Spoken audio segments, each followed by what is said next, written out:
the comedy4cast network. Let's dog-ear this for now. Comedy4cast, episode 361.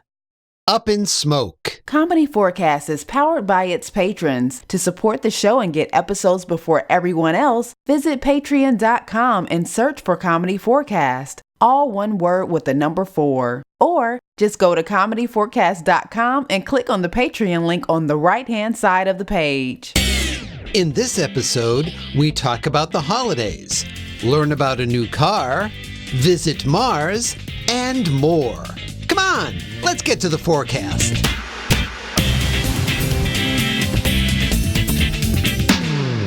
Item 1 of 4. Well, hi, folks. Clinton here. Welcome to, or welcome back to, Comedy4cast. Can you believe how early they started putting up all the holiday decorations this year? Even in the stores. It's just not me, right? They do this earlier and earlier every year. I mean, it's like summer isn't even over and they start. Ugh. Stupid Halloween. Oh, I didn't think he was going to go there. Halloween, no. That's my jam. Look, I get it. A lot of you out there really love Halloween. But there are a lot of us out there that, well, just like it as a friend that gives you candy in a non-threatening, windowless, van-free kind of way. But only one night a year, people. More and more, you can't escape Halloween. It's taken over the whole fall season. Yeah, I guess leaves changing color is cool, but check out this candle. It drips fake blood. No. Haunted houses, zombie hayrides, monster truck rallies. It's out of control. A few years ago, a local car wash started doing a Halloween overlay every October. How does that even make sense? Why would a ghost want to be hanging around a car wash? What's the story? Was there some kind of horrific buffing accident? Not only that, but every empty storefront suddenly turns into a spooktacular boutique of Halloween costumes. Let me ask you something. Have you ever seen anyone dressed as the escaped convict? You know the costume I'm talking about, the one that has the giant ball and chain? No. You haven't, have you? I'm convinced that costume is the Christmas fruitcake of Halloween costumes. They made about 6 of them back in 1975, and they just keep getting passed around from store to store year after year. Halloween used to be much simpler. Aside from putting on an uncomfortable costume and going out and getting candy, we only had one other tradition. It's the Great Pumpkin, Charlie Brown.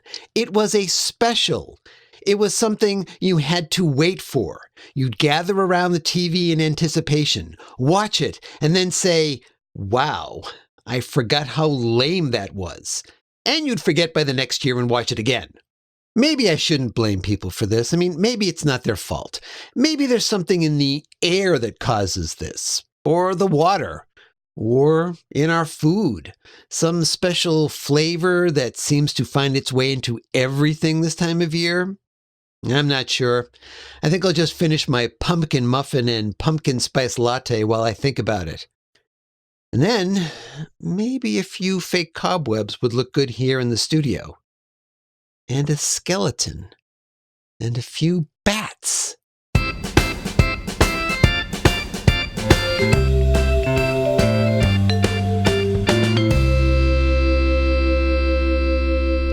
Item 2 of 4. The brand new BMW 69U. It defies conventional thinking. That's because it's been totally re-engineered from the ground up. For this year's model, we challenged our design and engineering teams to toss convention to the wind, look at every system from every angle, and redesign every part to give you a totally new driving experience. We think they've succeeded. It starts with the little things. Consider the front headlights on the 69U. This year, we've shifted them up by an almost imperceptible 2 centimeters. A seemingly insignificant change. But then, We also rotated them 180 degrees along the x-axis, so they now face directly into the passenger cabin. This simple change makes a big difference in your driving experience. We also considered how your car interacts with the road. Conventional thinking has always placed the wheels of the car along the undercarriage. But we wanted to move beyond convention. So, in the 69U, we moved them to an unconventional spot, the roof of the vehicle. Our tests show that this move significantly reduces tread wear and decreases the possibility of a blowout at high speeds. Next, our design team turned their attention to the passenger cabin. The extremely well-lit passenger cabin, you're welcome, to redefine comfort. In the 69U, it is now possible to adjust seating in even more positions than ever. Up, down, forward, back, angle, shape, material, color, location, time, and bacon. The digital instrumentation on the 69U is legendary for its elegant design and functionality. But our team knew you wanted more, so they went to work, enlarging the size of key displays, downsizing secondary instrumentation, and then concealing the entire instrument cluster behind a 100% hand-tooled leather cover, eliminating annoying glare and the potential for distracting data overload. There was also the issue of the steering wheel, often the cause of major injury in an automobile collision. Our award-winning team solved that problem by putting the steering wheel in a new location, directly on top of the engine block, easily accessible through the sliding windscreen that allows air to flow effortlessly into the passenger cabin. And every piece of steel in the 69U has been replaced with uncooked lasagna, resulting in an impressive 500% increase in crumple zones and a 100% increase in digestibility. This truly is what it means to say that everything has changed. Come in and test drive the all-new BMW 69U today. You'll agree it's not what you ever expected from a car. It's probably not even what you ever wanted.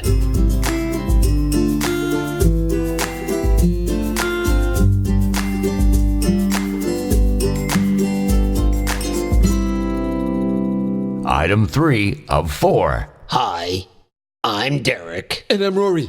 We were just talking about the recent news that Volkswagen installed software on their diesel vehicles to fool emissions testing equipment. Yeah, Herbie goes banana pants crazy. It does indeed make you think. And I hate that, right? But you know what, brother? This reminds me of something that happened to me on the road just the other day. I was going up this steep hill, right? And there was a flatbed truck in front of me. Are you picking up what I'm laying down? So far, yes. Well, right on. Anyway, the truck was really working hard to get up that hill. You know, I think I can.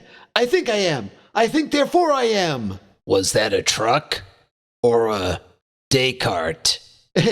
Walk away, Renee. I mean, this truck was creeping up that hill like it was carrying a ton of lead pipes. Oh, what was it actually carrying? A ton of lead pipes. So it was pretty much behaving like you think it would. Got it. And every time the driver shifted gears, big black billows of alliterative smoke came gushing out of the exhaust pipe.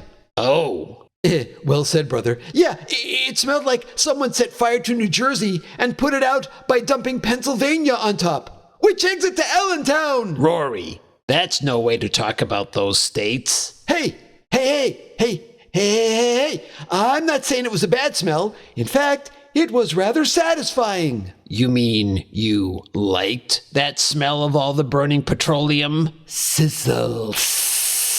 I thought you, of all people, would have felt better if it had been an electric vehicle. I mean, you own an electric car. No way. Look, if it was an electric truck crawling up that hill, it would have been really annoying. What do you mean? Simple as cake. See, the diesel truck was all gotta get up that hill with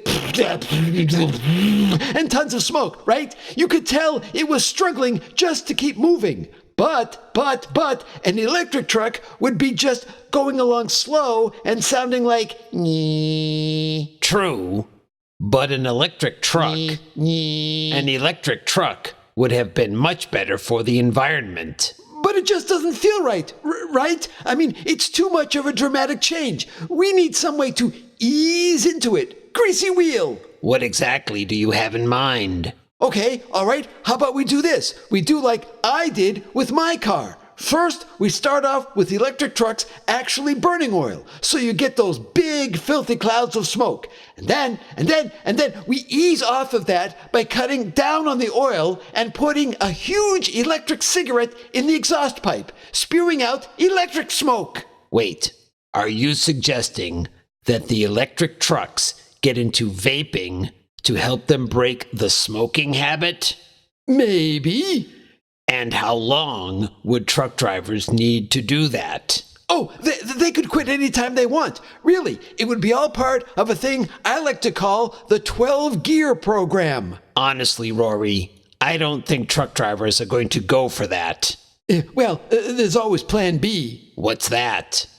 I can stop walking behind trucks going up hills. Walking?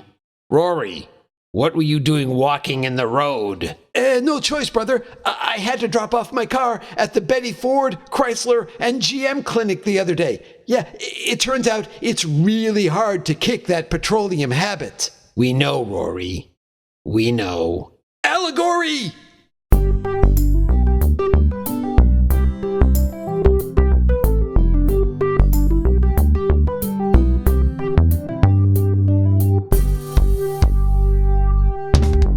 Item 4 of 4. New findings from NASA's Mars Reconnaissance Orbiter provides the strongest evidence yet that liquid water flows intermediately on present-day Mars.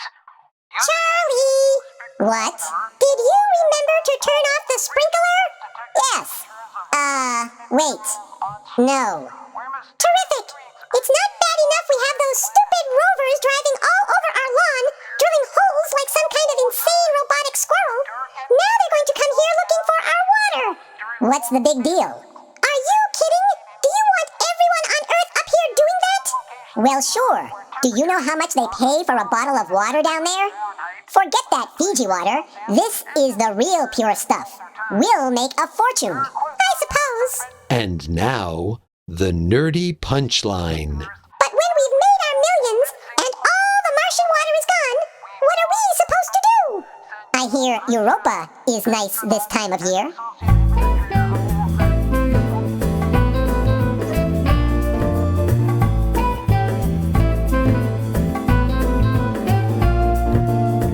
My goodness, look at the time. Oh, is it that time already, Sir Patrick? Let's wrap this up, shall we? Right, okay. Well, if you have any comments about this episode, why not call the super secret phone line at area code 360-515-0004. The phone not your thing? That's okay. Drop us an email at comedy4cast, all one word with the number 4, @gmail.com. Follow us on Twitter, like us on Facebook, and you can find all the episodes at comedy4cast.com. You can also subscribe via iTunes, Stitcher, or wherever else fine podcasts are listed. As always, this is Sir Patrick Stewart. And I'm Clinton. Saying, that's it. We're done. Bye-bye.